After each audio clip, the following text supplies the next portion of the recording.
Welcome back to another episode of the Body Buddies podcast. This is episode number 185, Intentional Dialogue. Welcome to Body Buddies, home of the Power Foods lifestyle. Take it one meal, one workout, one day at a time. And now, here's the founder of Body Buddies, Kristy Jo.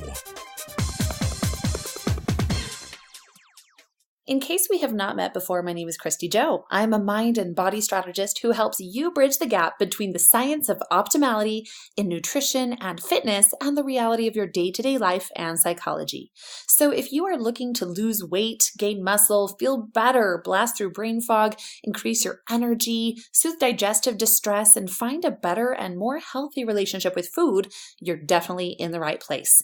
You can find me on Facebook and YouTube as Body Buddies or Instagram as Bod Buds. Today's review of the week comes from Kristy Jo. She says, new information and great energy. She presents the information in an easy way for you to apply. I'm just beginning this journey, but looking forward to it. Great podcasts and lots of energy. Thank you so much, Cassie. Our team has sent you a free t-shirt for being the review of the week. If you are interested in becoming the reviewer of the week, head on over to your smartphone, your iTunes or your Stitcher Radio app, and be sure to screenshot your review after you leave it. Send it to my team at support@body-buddies, BUDDIES.com.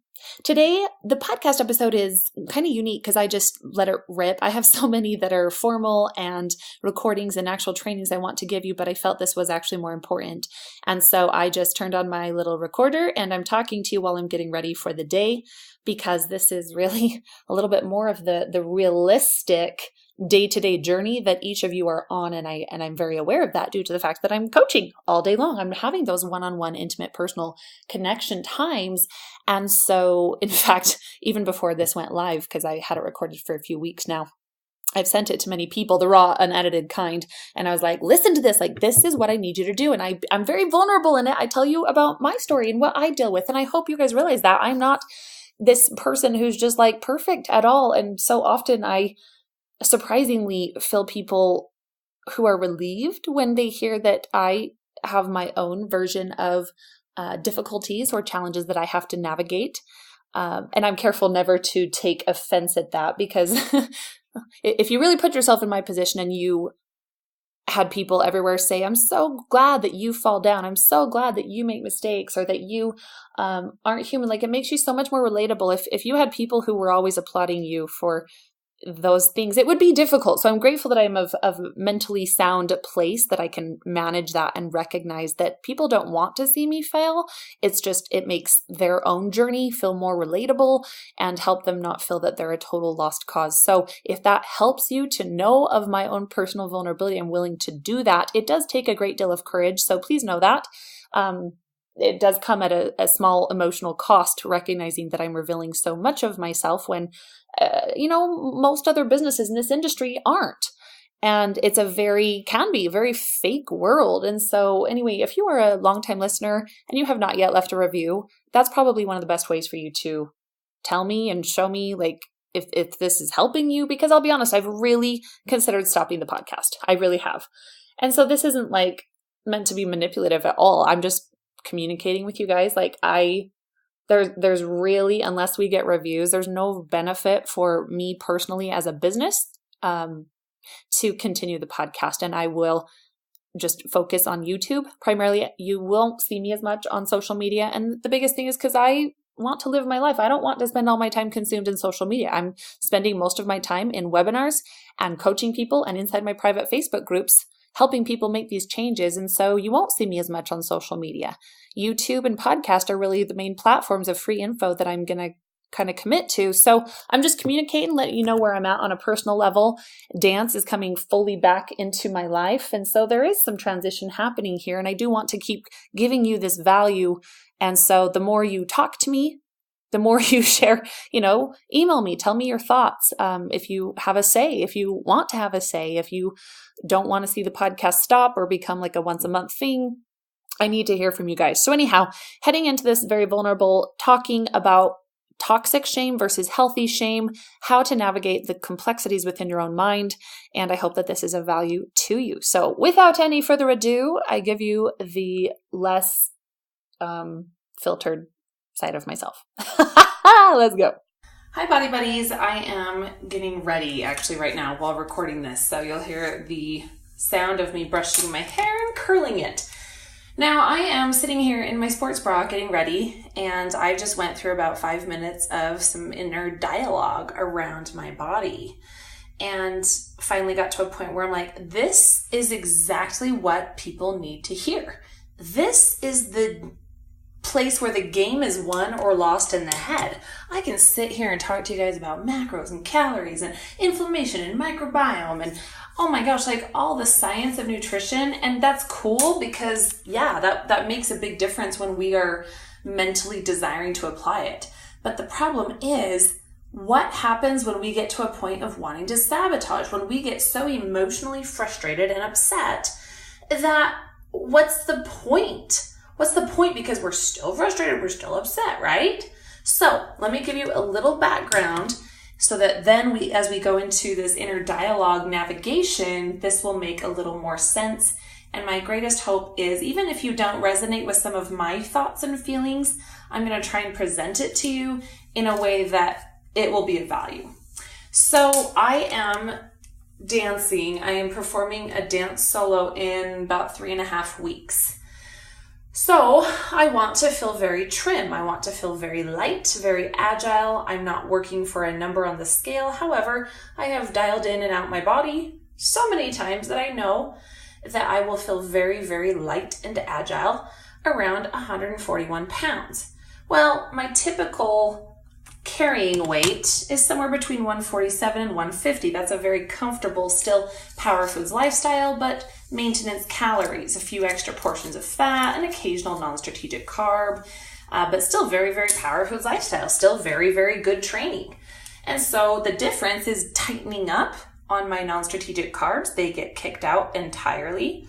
Tightening up on my portion sizes of fats so that I can get those down to a deficit amount of calories and then sustaining that.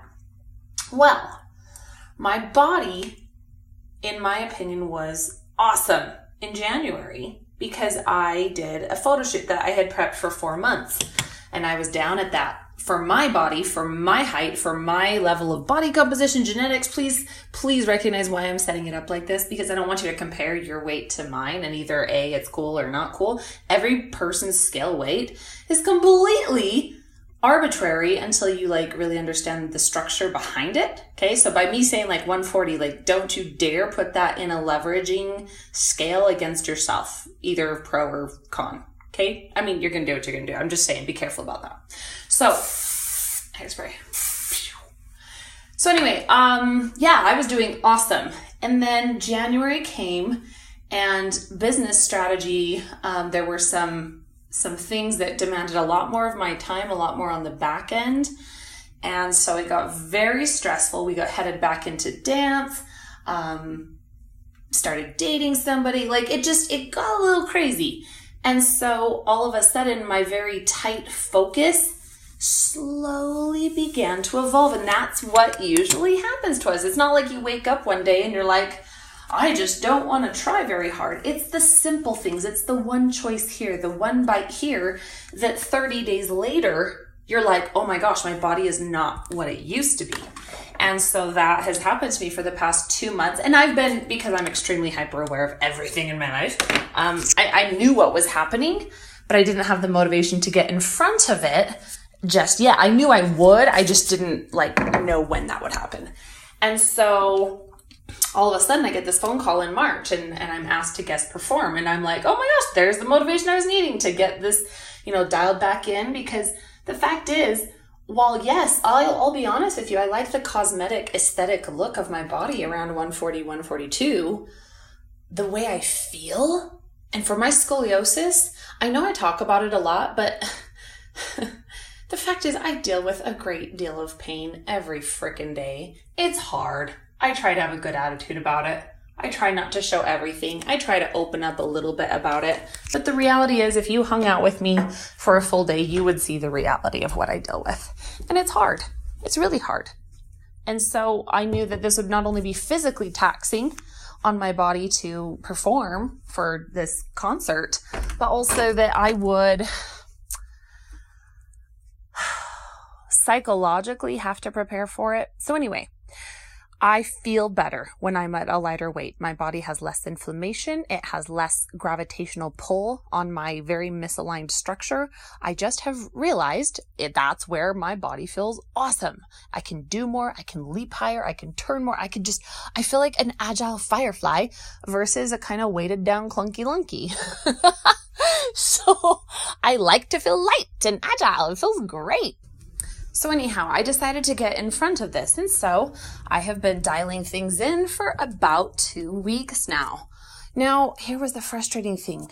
I had every purpose, every motivation in the world to get in front of it and to dial things back in. Again, like I'm still grocery shopping. I'm still food prepping. I'm still living a power foods lifestyle. We're talking the difference between tier 2 and tier 3 principles here. And so one weekend, I had a pretty emotional thing happen, and it was, without going into it, it was very challenging for me. I had to work through a lot emotionally. The good news is I was able to within 2 days, but during those 2 days, the stress and the other physical circumstances I was in, the commitments of my time, I was in a very tight box and I didn't have any of my coping mechanisms that I would have done without food. I'm not making an excuse. I'm just saying the reality. I can understand how A led to B, led to C, led to my thoughts of I just cannot cope and I choose to eat these Rice Krispies or these candies, and things like that. And I had a pretty severe, not like a binge. I really wouldn't call it a binge, but I did have, compared to how I normally eat extremely low carb, I did have a pretty good surge of glucose coming in my body for 2 days. And I even joked with a friend during that time. I said, yeah, I just need an IV of sugar right now. I need something to cope. And here's the thing. It's not ignorant. It's not anything. I mean, I teach this stuff, you guys. So you need to recognize this is very real. We're all human. Nobody's infallible. And I made the decision. I was like, well, it'd be better to eat small amounts of sugar throughout the day, keep my blood sugar a little more stable than eat it all right now. And so that's how much I was very aware of what I was doing. But on the back end of those decisions, I was extremely inflamed. I was in a lot of pain and bloated. And I was like, and great job, girl. I was a little bit frustrated with myself. You've stopped your fat loss. You have a very finite amount of time that you need to get this body fat off. You know how your body works. It's going to take 2 to 3 days to even get back into fat burn zone. Your body is repairing and trying to get rid of inflammation right now. So you're not even going to be making progress. You're just getting back to baseline. And so, yeah, I was frustrated. Now, here is where I need to share this with you. It is okay to get frustrated with yourself. It is okay to be like, oh my gosh, that was not cool. Don't you dare do that. That's not allowed. There is a difference, though, between healthy shame, which is what I just described to you, and toxic shame. Here's the toxic shame I never entered into. You're such a horrible person. You're never going to succeed at anything. You are despicable. You're just destined to be fat and ugly and never succeed. You're going to look like a slob on that stage. Do you see what I mean? Healthy shame was me saying, Kristy, that is not allowed. We know better. What is going on? Come on, girl, step it up. Get tough. Get your head on. That's toughness. Here's the reality, my friends. You need to have that in your life. If you don't have that, I'm not a fan. I am not a proponent of 100% compassion with yourself, because guess what that sounds like? Apathy. Well, yeah, you had a hard day, so it's okay. You can eat all these potato chips and the ice cream and the candy bars, and it's okay because you deserve it and there's nothing wrong with you. all those healthy people, my gosh, they just need to seriously simmer down. They are so messed up. They are just focusing. They're so vain. They're just focusing on all these things. And gosh, you need to be balanced. You need to indulge. Yeah, come on. Can you see that is also an extreme example of something inappropriate? I need to take you to a deeper principle here, which is spirituality. And this requires you to have a fundamental belief about your purpose and why you are here as a human being.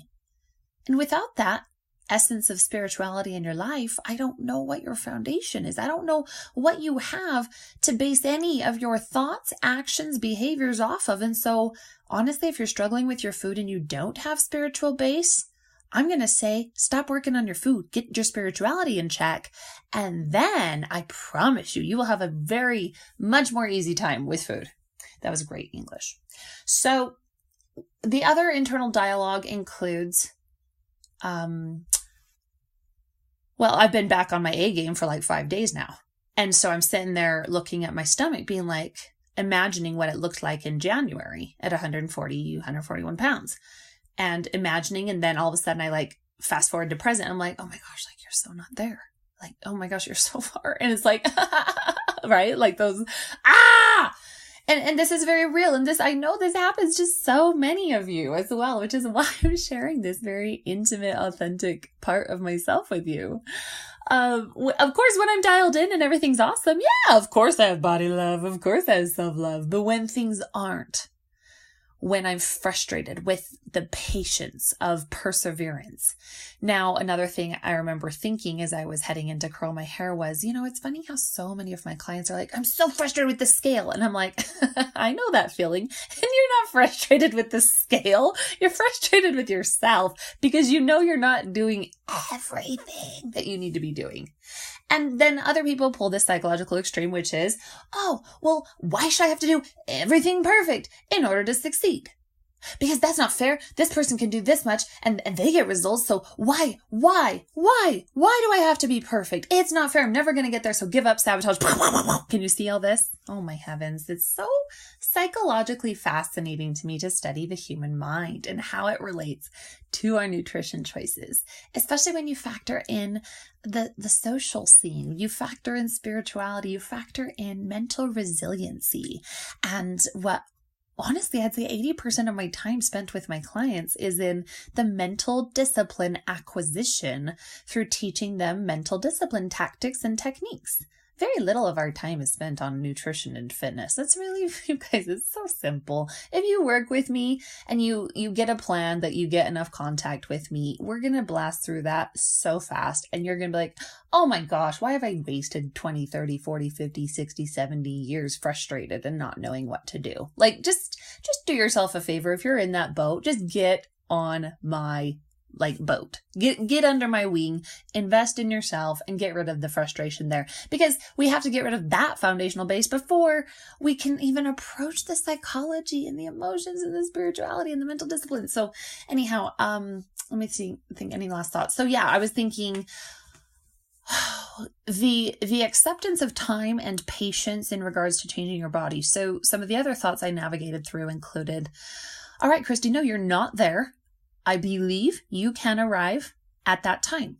You do not have any room for error from here on out. Do you recognize that?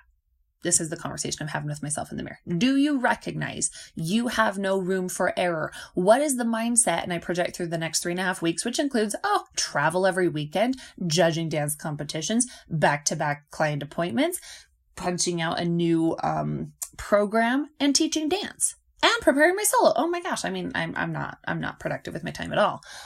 By the way, please, if you ever talk to me, don't say you're so busy. No, I'm productive. Busy. I picture this little bee buzzing around like flippantly and without purpose, without calm, without intention. And I am extremely intentional with my time. I'm not a busy bee. It's very intentional. I craft my time very efficiently. So anyhow, that's just a personal little, yeah. I mean, I recognize I can reprogram the way I respond to when people say, you're so busy. And I have to, because if I allowed my emotional impulse to always go off natural programming, which is irritation when people tell that to me, and defensiveness, trying to it's ego, right? And so you recognize that and you seek to reprogram a certain emotion or feeling around like a keyword, a buzzword for you that sets you off. I had to do that when I was really working on anger issues several years ago. I know, surprise, surprise, I'm angry. Well, yeah, it's called passive aggressiveness. Don't piss me off.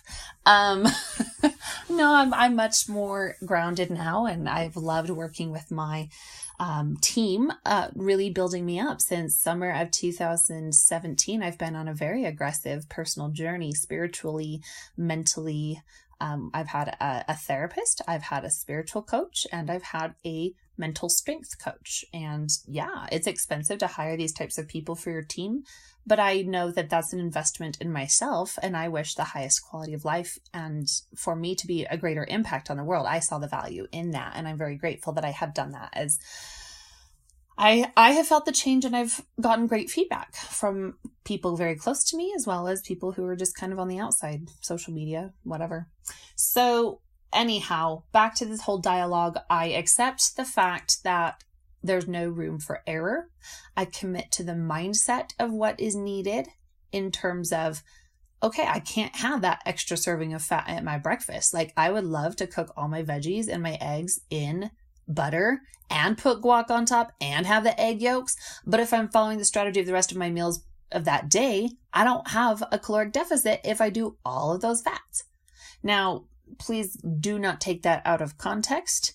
If you're new to this podcast, you have no frame of reference to even be able to, the last thing I want you to do is be like, oh my gosh, I can't have eggs and butter and my avocado. No. You cannot take one meal out of context without defining the rest as well as the goal. So please be very wise about that. And if you haven't yet, please just read my book. That's the best. If you're going to listen to my podcast, you've got to lay the foundation to even know what I'm talking about with PVCs, PVFs, PVCFs. You got to remember that the baseline of PVC, PVF, 6 meals a day is based off a 1,500 calorie semi-active female fat loss strategy. That is the foundation off which we build. That's not the end all. My goodness, I still am coming across people. They're like, wait, so if I want 1,600 calories, I should be doing 6 meals, but one of them should be like a PVFF. I'm like, oh my gosh, do you not watch my YouTube channels? Come on, people, you got to keep up with me if you're going to speak this language. You have to keep educating yourself, which I'm so glad you're here and listening to this. Enough of that KJ rant, back to the internal dialogue. Be tough with yourself. Yes, love yourself and recognize you're human, and there's going to be error. But at the same time, do I love myself because I chose those Rice Krispies and candies? No, I don't. It was not acceptable behavior. I don't believe I did my best. If I did my best, I know I have the willpower to grit my teeth and push through things. But I didn't. I chose the easy way. So I'm not proud of myself for that. Now, am I going to brand myself a failure? No, I'm going to be tough with myself. And I'm going to say, come on, we can do better than that. Let's go. That level of mental toughness, not shame, it is a form of shame. It's healthy shame. It's not toxic shame. I discussed this in the PFL Academy in our week 8 of psychology of eating. By the way, if you're not on the waiting list for that for our next semester, please go get on the waiting list because you need to take that course. powerfoodslifestyle.com/enroll, or it's on the navigational tab of any of my websites.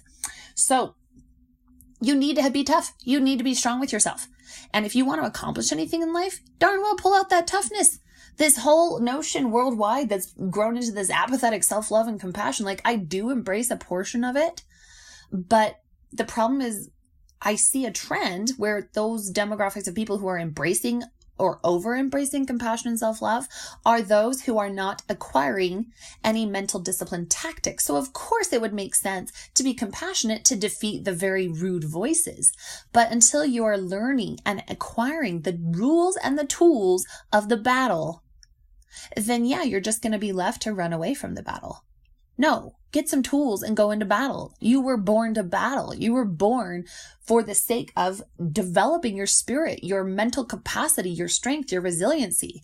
And that is exactly why I created the Power Your Life Today podcast, was to give people who weren't working with me one-on-one the mental tools acquisition strategy. That's why you need to listen to episodes 0 through 34 first. You either do 1 or 2 per day. They're little 7 to 8 minute sessions, and each one is a specific specific mental discipline tool. I teach you how to use it. I give you some examples of how people have used it. And then your job is to go and journal for 5 minutes after listening about how that tool can be applied in your life. And then you need to go and think about it throughout the day and say, wow, how can I use this tool? What kind of scenario would this tool show up? How can I be more strong? How can I teach this tool to other people? You never, ever, ever should listen or acquire new knowledge without one of two things happening afterward. Otherwise, you've wasted your time. One, you either need to journal or write about it. Number two, you need to teach it to someone else. If neither of those things happen, you just wasted brain space. You just filled time and it sounded good in the moment, but you retain 1% of what you hear. 1% unless those other two things are done. So even after this podcast, what are you going to do? Pull out your journal, jot down some notes, pull out your voice memos, record. How did this make me feel? What did I learn? What did I resonate with? What can I do differently as a result of listening to Kristy Jo talk about this inner dialogue and how to navigate the feelings I have when I look in the mirror? Or who can you call up and be like, can I share with you some things I've learned and would like to just kind of bounce some of these things off you, and then would love to hear your thoughts on it. What if we start a conversation? What if we start this dialogue going among you and your friends, your sisters, your mom, your coworkers, your whatever? That's when you are going to compact this knowledge. So take that little nugget of how to acquire more knowledge and how to retain it and how to actually apply it. Go take that and apply it to everything you do. Every book you read, this is why I don't read books straight through. I read books 1, maybe 2 pages at a time. In fact, if you came in my house, saw on my study, I have a stack of 20 books. And I set a timer for 3 to 5 minutes and I read from each book for 3 to 5 minutes. And I'm acquiring as much knowledge as I can. And then I get 1 minute to write down my 1 to 2 sentence summary of what I have learned. By the time I'm done with this study for 45 to 60 minutes, I have 1 sheet of paper of all my summarized takeaways. I carry that paper with me throughout the day and it becomes the context from which I draw all my conversations with my clients, my students, people I run into, and I live on a very high energy, not like it's a mental energy, very intentional, focused. People say I'm very deep. Well, yeah, because I put intentionally these thoughts inside of my mind. So there is something off which to work instead of being a victim of the day, circumstances, and events. This is one of the biggest things that will make me cry when my clients going through a month, 2 months, 3 months with me, and they're describing, I've seen the transformation in their being, in their light, in their energy fields, obviously in their bodies too, but it's different. It's an internal strength and resilience, and to see their calm come into their lives and for them to describe the difference, that before they were victims of the day, they were victims of events, circumstances, people, they took things personally, they made assumptions, they were always feeling sorry and apologetic and never feeling enough and inadequate, blah, blah, blah. And then for them to describe to me how they are feeling now and who they are today and the feelings of adequacy, control, stepping into this new identity, like that is what we do here at Body Buddies. If you still think this is about nutrition and fitness, you need to pay attention. It is our medium through which we reach higher levels of living. I love nutrition. I love fitness, but they are mediums. They are just the way we facilitate true interchange of your spirit. I love it. All right, gotta go. Busy day. Love you guys. Power your body, 1 meal, 1 workout, 1 day at a time. Thanks for listening. If you enjoyed this episode, please leave us a review on iTunes. You can learn more about Body Buddies and Power Foods Lifestyle by going to www.body-buddies.com, BODY-BUDDIES.com, and powerfoodslifestyle.com. That's www.POWERFOODS Information in this episode is provided for informational purposes and is not meant to substitute the advice provided by your own physician or other medical professional. Information and statements regarding dietary supplements have not been evaluated by the Food and Drug Administration and are not intended to diagnose, treat, cure, or prevent any disease.